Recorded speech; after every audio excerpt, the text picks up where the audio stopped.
তরকা ready হয়ে গেছে, এবার খাওয়া হবে। ডিম তরকা, সেই জন্য এই ডালটা ভেজানোই ছিল, তরকার 5 মিনিটের ডাল ভেজানো ছিল। ডালটাকে এবার স্টিম দিয়ে সিদ্ধ করা হবে, প্রেসারে দিচ্ছি, স্টিম দিয়ে সিদ্ধ করা হবে। পরিমাণ মতো লবণ দিচ্ছি, পরিমাণ মতো একটু হলুদ দিয়ে দিলাম,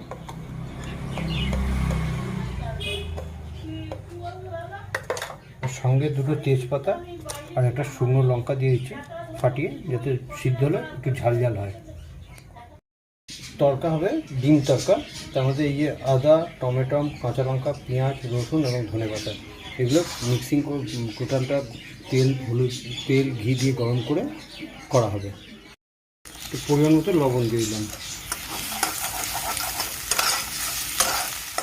ভাজা হয়ে গেছে, এবার ডিমটা নামিয়ে রাখছি।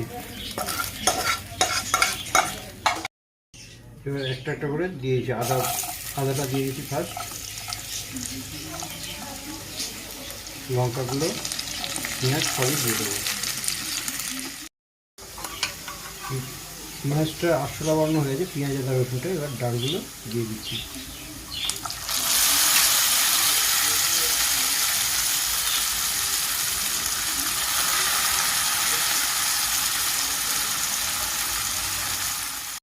যে ডিম ভুজিয়াটা করে গেছিলাম, সেই ডিম ভুজিয়াটা এর মধ্যে দিয়ে দিচ্ছি।